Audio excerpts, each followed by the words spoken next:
દિલ્હી ખાતે છેલ્લા 25 દિવસથી આ દેશની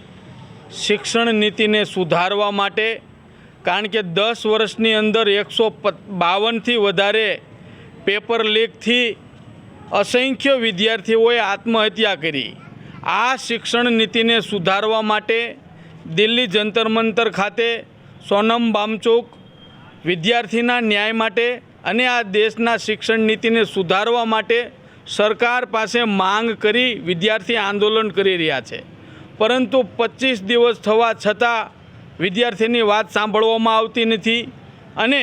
આ ચાલુ સરકાર વિદ્યાર્થીઓ પર જે 20 તારીખે લાઠીચાર્જ કર્યો,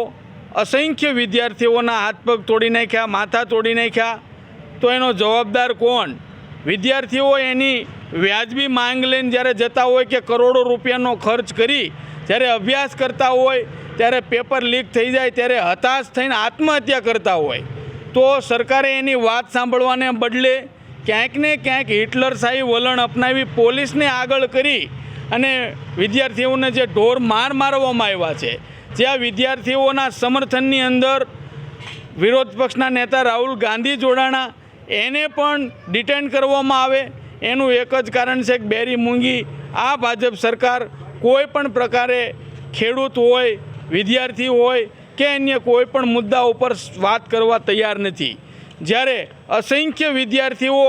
સંસદ ભવન તરફ કૂચ કરી જ્યારે પોતાની વાત લઈને દિલ્હી સંસદ ભવન ખાતે ગયા ત્યારે આ દેશના વડાપ્રધાન વિદ્યાર્થીઓની આ બાળકોની વેદનાની વાત સાંભળવાના બદલે ત્યાંથી ભાગી ગયા। તો ખૂબ કમનસીબ કહેવાય કે આ દેશના વડાપ્રધાન અને શિક્ષણ પ્રધાનની જે માંગ લઈને બેઠા છે, 152 જેટલા પેપર લીક થયા, તેમ છતાં જો આ બેરી મૂંગી સરકાર વિદ્યાર્થીની વાત સાંભળતી ન હોય તો આ દેશની અંદર ખરેખર યુવાનોએ જાગવાની જરૂર છે।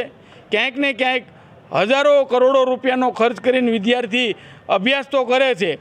પરંતુ પેપર લીક થવાના કારણે એને નોકરી મળતી નથી। તો ગુજરાતના યુવાનોને પણ અમે કોંગ્રેસ સમિતિ વતી આહ્વાન કરીએ છીએ કે આજે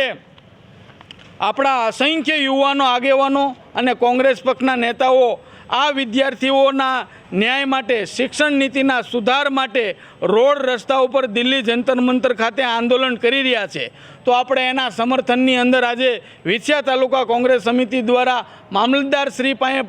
પરમિશન એટલે કે મંજૂરી માંગી છે। અમે પણ આ શિક્ષણ નીતિ સુધરે, વિદ્યાર્થીઓને ન્યાય મળે, વિદ્યાર્થી આત્મહત્યા કરતા બંધ થાય અને આ દેશના શિક્ષણ પ્રધાન જે 152 જેટલા પેપર લીક કરાવીને પણ જ્યારે હસતા મોઢે સંસદ ભવનની અંદરથી બહાર નીકળતા હોય તો એને ખરેખર તો ડૂબી મરવું જોઈએ અને વિદ્યાર્થીની વાત સાંભળવી જોઈએ। એકવાર આવું આંદોલન થયું હતું, ખેડૂતની પણ વાત સાંભળવામાં નથી આવી, અસંખ્ય ખેડૂતો મોતને ઘાટ ઉતર્યા। આની અંદર પણ સવારે સમાચાર મળ્યા કે એક વિદ્યાર્થીનું મોત થઈ ગયું। આ જ પ્રકારે જો આંદોલન ઉગ્ર બનશે, વિદ્યાર્થીની વાત સાંભળવામાં નહીં આવે તો ગુજરાત તો ઠીક પણ ભારતના તમામ રાજ્યોની અંદર ઠેર ઠેર પ્રકારે શિક્ષણ નીતિ સુધારવા અર્થે જલદ આંદોલન થશે અને માત્ર ને માત્ર એનો જવાબદાર આ ભારતીય જનતા પાર્ટી અને વડાપ્રધાન અને શિક્ષણ પ્રધાન રહેશે।